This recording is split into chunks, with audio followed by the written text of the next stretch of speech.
PHL 17 presents In Focus, a look at the issues affecting the Philadelphia region. Now your host, Steve Highsmith. The H in hockey stands for Help Your Neighbor, at least this weekend. How so? Well, the drive to independent living and full control of one's civil rights for people living with disabilities has been making progress. But there is more road to travel, and government budgets and healthcare changes are affecting this drive. Good morning, I'm Steve Highsmith, and welcome to In Focus. NHS Human Services is one of the nation's largest providers of services for people with disabilities, serving some 50,000 people a year in several states and advocating for millions of people. NHS is based in Philadelphia but operates in 6 states, helping adults and children. These services include working with children and adults with behavioral addiction or intellectual or developmental challenges, helping people living with autism, and with children involved with the juvenile justice system, to seniors who are seeking the respect and dignity of their years. The nonprofit seeks to excel at the integration of these and other services and at the continuum of care needed in our communities. NHS works, for example, in Louisiana with the chronically mentally ill, with the homeless and others still recovering from Hurricane Katrina. And now this weekend you get a chance to understand better and to help. And this is where hockey comes in. With me now is Brian Propp, a member of the Board of Directors of NHS Human Services. Brian played in the National Hockey League for 15 years. With more than a decade of that with the Philadelphia Flyers, he's also Director of Strategic Relationships for the Doylestown-based Archetype Advisors. Also here is former Pennsylvania State Senator Joe Rocks. Mr. Rocks is Chairman and Chief Executive Officer of NHS Human Services. Thank you both for being here. Thank you, Steve. You work every day with people who make a significant difference in thousands of people's lives. How's it feel, and what do they do? That's a pretty compelling mission. I've been at the helm of this for over 14 years now, and there's 10,500 employees of NHS, mostly clinical in their nature and caring. And when you touch this many lives in a year, 50,000 across 7 states that do range from Louisiana to New York State, you learn the reality that these are fragile lives.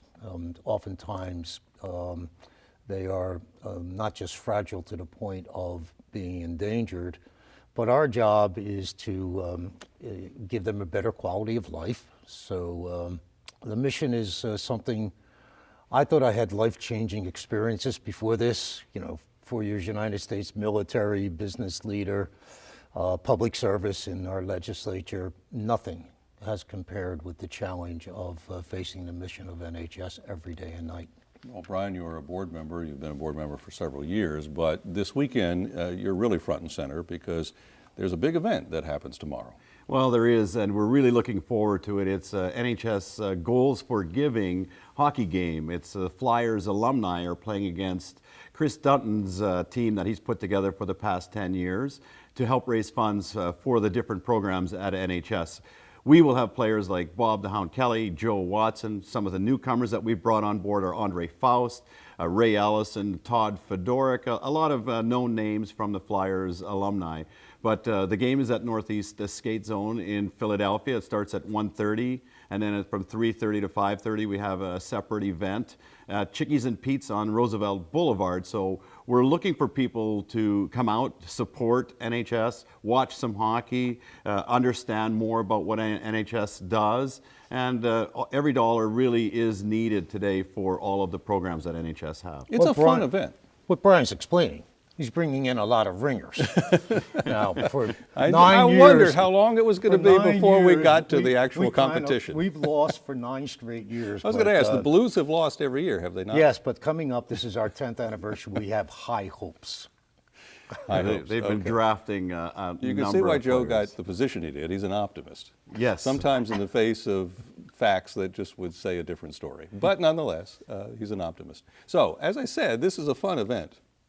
Right? I mean, it's a tremendous and a lot of fun for the people that are there, because the Flyer alumni love to give back to their communities. If you look at the alumni for the Flyers, a lot of them grew up in Canada in small communities, and I think our families taught us that no matter what you do, if you become a role model for somebody, you have to give back to your communities. And I think that's where Mr. Snyder has picked character people to be on the Philadelphia Flyers team for years. That's why so many are still here in the Philadelphia area. And not only to NHS, but to a lot of other charities. We see each other supporting a lot in the community. And I think that's what it's all about, is being role models for the younger players and for the people that really have the need. I know that there's a virtual team that people can donate for this game tomorrow, and I have my own BrianPropp.com website, and I'm trying to outdo Chris Dutton in the raising of funds. So if anybody can go to that, and if you can throw in $25, you'll get a T-shirt. BrianPropp.com. So go to my site and help my team, my prop team, to outbid Chris Dutton's team. Now, I tell you, every time someone donated, if they got an automatic audio feedback that said guffaw, I think it would work. Well, I'll be giving them guffaws. I'll send pictures, whatever they need. But again, it's for such a needed cause, and for the different programs you mentioned earlier on at NHS. And I love that they've built 17 autistic schools over the years. I've been to a lot of the facilities. I've seen the people in action, and I wish that more people would take the time to go and really visit places like this, because once you do that, in your heart, you'll know that you're doing the right thing, and you'll give more because you know that you're making a difference in someone's life. Joe, how would you describe what is needed at this stage in our understanding about autism and the services we need to provide? Well, autism, is kind of like, it's the in vogue disability, but we have 17 schools that are ours. We own them. We've operated them. What we have learned is, one, with our families, the earlier we get that child into a treatment plan, the better we do in terms of moving them through what would be the care that they require.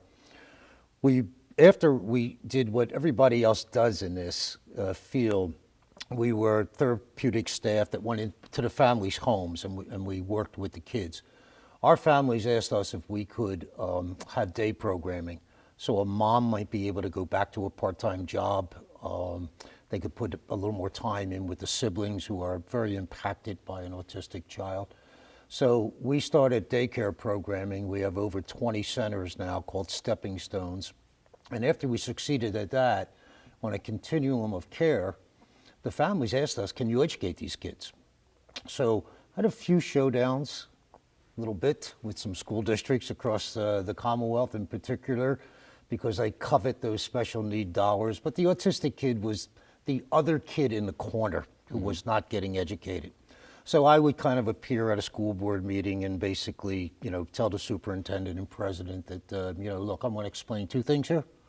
One, that kid's not getting an education. And two, your other kids are being deprived their education because the teacher's totally tied up with the kid who is acting out along the autism spectrum.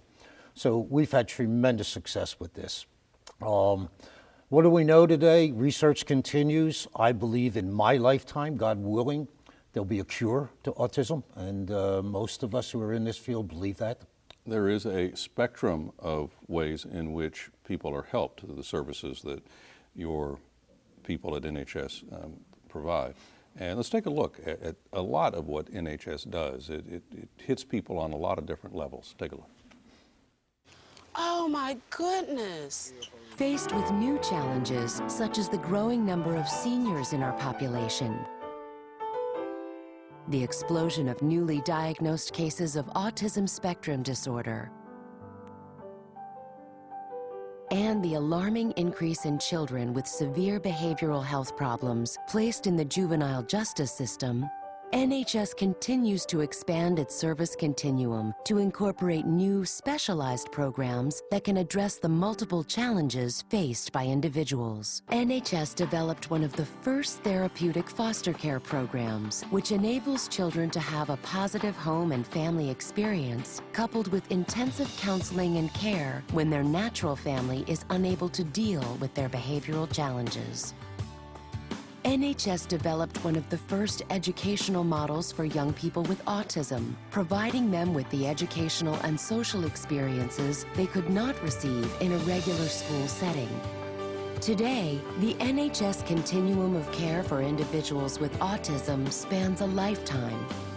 NHS is developing specialized programs to assist young people with autism as they transition to adulthood, so they can find meaningful activity, work, and community involvement. Would you like a necklace? Would you? Okay, come on. The success of NHS is based on the partnerships they have developed among the individuals they serve, their families and communities, and the dedicated NHS staff. The greatest asset NHS has is its staff. Their daily commitment and dedication make a difference every day in many lives.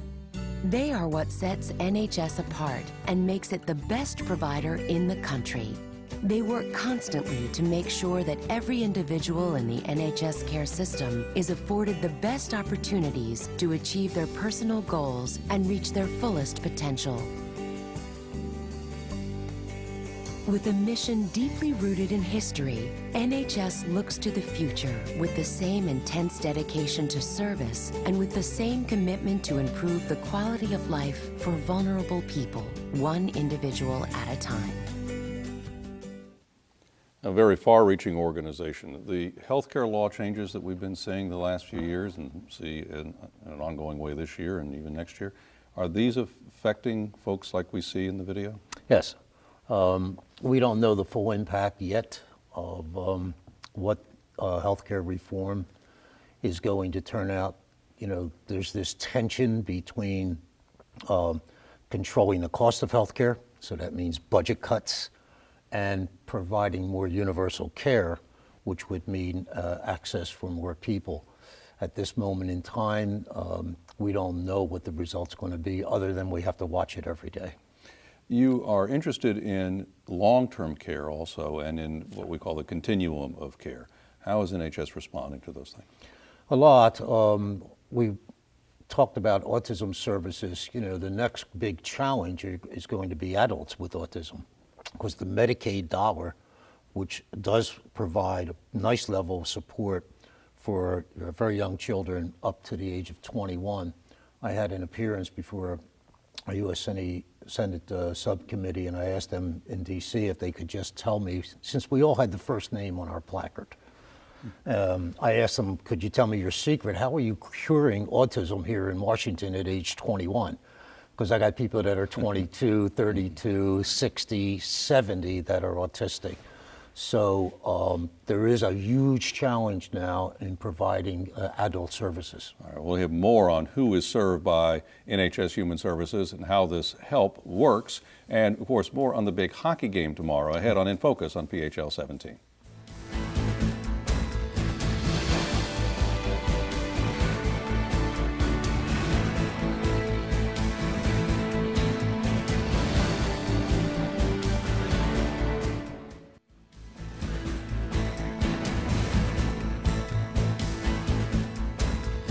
Back on In Focus, I'm Steve Highsmith. We're talking about dignity and assistance for the homeless, people living with autism, folks with addictions, children with behavioral challenges, seniors, and more.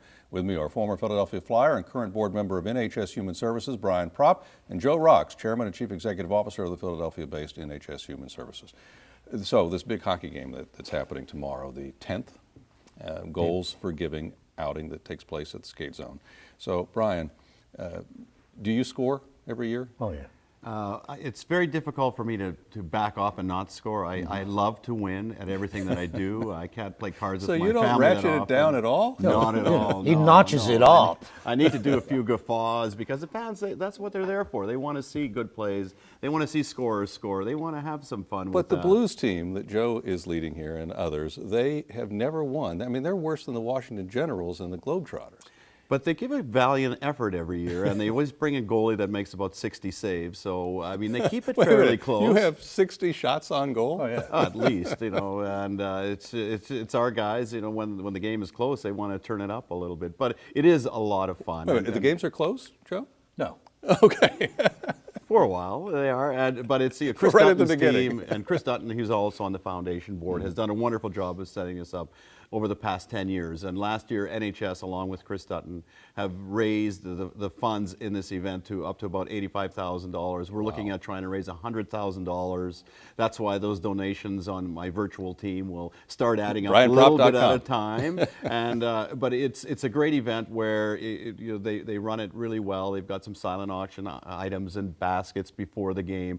Our alumni usually are there to talk to the people, to interact, and they really understand. A few of our alumni players have children with disabilities, so it's close and dear to their hearts, and they love to give back to the community, and this is why we're all there. And even later at the game, even if some players don't play in the hockey game, a guy like an Ed Hospodar or Bill Clement or Dave Schultz or Bernie Perrant, if they're not able to play, if they could show up, they will show up just to interact with people and support what NHS is trying to do. So if people just joined in with us, this is at the skate zone, Flyer Skate Zone tomorrow. Northeast Skate Zone. So yes. if they show up at the Northeast Skate Zone, do they pay right at the entrance? They can buy tickets. I think tickets are $10, and at a separate event at the Chickies and Pete's on the Roosevelt Boulevard, it's $20. But that's you can eat and drink and meet people. So it's a great deal. But it all comes down to we're kind of trying to create more awareness for NHS Human Services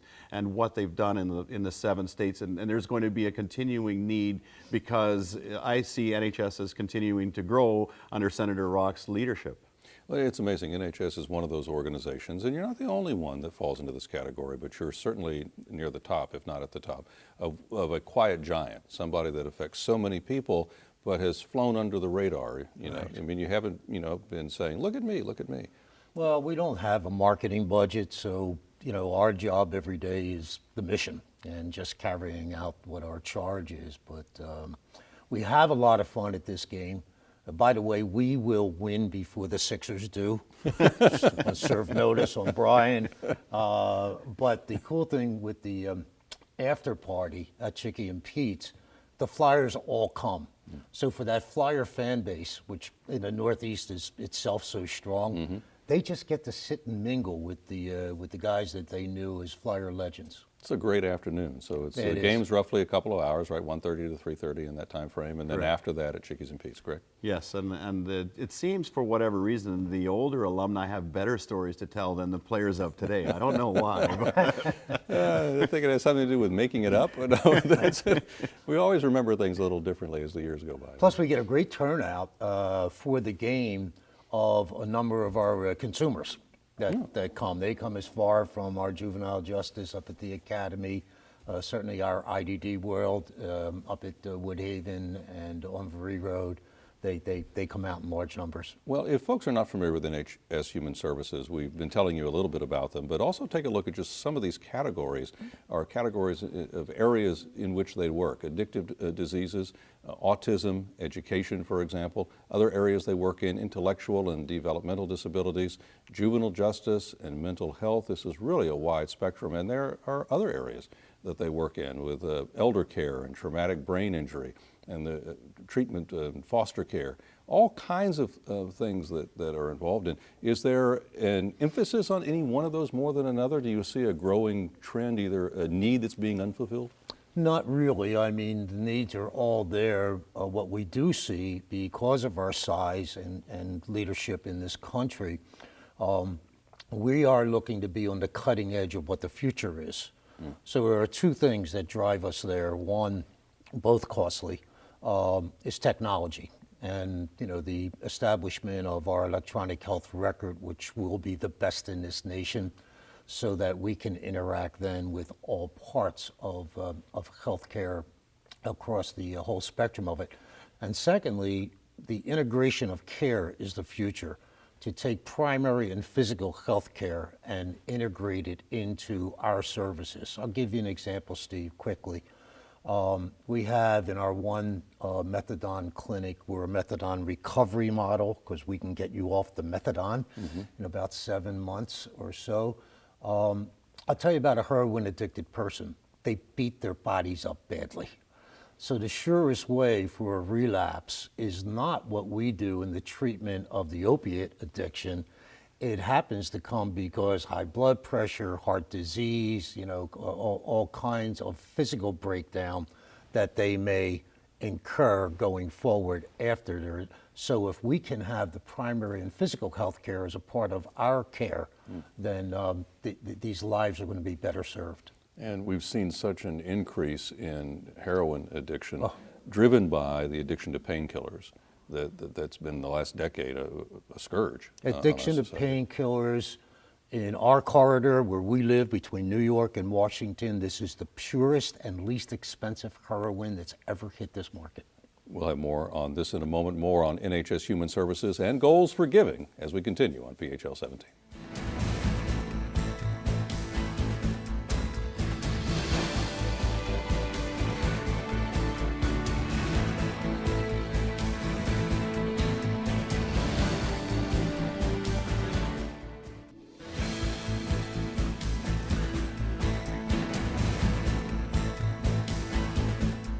In Focus continues on PHL 17 with Brian Propp and Joe Rocks of NHS Human Services. Brian, you and a lot of the colleagues that you mentioned before obviously were or are still gifted athletes. And how have you, over the course of your life, particularly since you've spent so many times with people having physical and other challenges, how do you process all that? I think that we all realized that we had special talents and that we were gifted and healthy throughout our lives. But when it comes down to dealing with people with disabilities, it's mentally being there for them and telling them that we're all lucky to be alive and that there are good days, there are bad days in everybody's life, and just helping promote that, listen, keep up the good fight. The world is great. You've got a lot of great people here that love you, and just look at the bright side of things. And mentally, I think that if you can make people smile by going to hospitals, sharing stories, or signing pictures, whatever it takes for a role model, that keeps an image in their mind that they'll remember, and hopefully they'll smile more than they will be crying. And everybody will be able to smile tomorrow, at least maybe not the blue team, but everybody will be able to smile tomorrow. We take a look at last year in the big hockey game that took place. That was the 9th, and it was the 9th loss in a row for the Blues. But of course, no one's a loser, because NHS Human Services and all the folks who are helped by their programs are helped by this event, and you're invited to go to the Northeast Skate Zone and take part in this at 1:30 tomorrow afternoon, and lots of Flyers folks are going to be there. Bob Kelly, Joe Watson, Todd Fedoruk, Faust, Ray Allison. We've got a group of them that are ready to face the challenge that the Blues team have put up against us. And it will be a challenge. For by the way, first time did ever. I come here to be reminded that the 9 times we've lost? Is that why I'm here? Well, I tell you what, if you beat them, then next year you can come here and say the 10th time was the charm. Motivation. There you go. Now, I would be remiss if I did not say you have been at the helm of NHS Human Services, full helm, for 14 years. But you are stepping down next year, at least from one of your jobs. I'm stepping down as CEO. It'll be 15 years. It's very much my decision. And I just think it's time. You know, I've been an agent of change since I arrived at NHS. I think change is important for them going forward. Set of fresh eyes. Our successor has been named to the CEO role, and Joe Martz, just thrilled about his selection. And I'll remain as chairman of the board. Joe's very accomplished, and so NHS will be in good hands. I'll be very involved. And you'll still be involved as chairman, that's correct. So as you look at the future of NHS, given all the agent of change that you've done in the last 14 years, where do you see it going? I think NHS will be, in addition to the 7 states, soon to be 8, by the way, I think it'll be a national company. It should be. You know, we're $500 million enterprise now, so it's a big business to run. We attract increasingly more and more clinical talent because of our reputation. And frankly, the mission, what's happening at NHS, Steve, is the bigger our reputation grows, the more we get complicated lives. So the challenge to maintain funding levels for dually diagnosed persons, or those that have multiple challenges in life, they're the folks that we get anymore. So NHS will continue to specialize in that regard, and its growth, I know, will continue. Do you find, Brian, that the message you talked about earlier, for example, just people who appreciate what they have and trying to accent the positive, is something that you're finding we're just not doing enough, no matter what your situation is? I think, Steve, that you're right on. I think that more people need to take a more active role in what they're doing. It's easy to write a check sometimes. It's a lot harder to go to facilities and talk to the people, meet the people, and even just say hello. And I want to try to help athletes, as the younger athletes that are growing up, to help them with their public relations, help them with a few other things with my experiences, and help them find a charity that they really believe in so that they learn to give back and they can build their own foundations, and from that, with the right direction, really be able to make a difference in a lot of people's lives. It's interesting, since you've been involved with NHS, they touch on so many different aspects of human development and human life that you must find that you're almost involved with 100 charities instead of one charity, or nonprofit. You're really... That's why I think I had to drop out of a couple of other ones that I was helping out a lot, because NHS is near and dear to my heart, and there are so many things there to do that I'd rather give my time and do a good job of it, rather than try to spread yourself too thin and then not do a good job at other areas. So it has been my #1 charity, and will continue to be for years to come. And he's been a tremendous board member, along with the chairman of our board, Mike Mitchell of the Graham Company, and our leader in development, Frank Guthridge. I mean, these are folks that have just done a tremendous job, and Brian is truly representative of us. And you sound very confident about the future. I do. Yeah, I feel confident about it. You know, what a run it's been for me. It's been the thrill of a lifetime. And I'm going to have to leave it there. Thank you both. Good luck tomorrow. And that's In Focus for this week. Thank you for watching. I'm Steve Highsmith. Enjoy your weekend and have a great week ahead.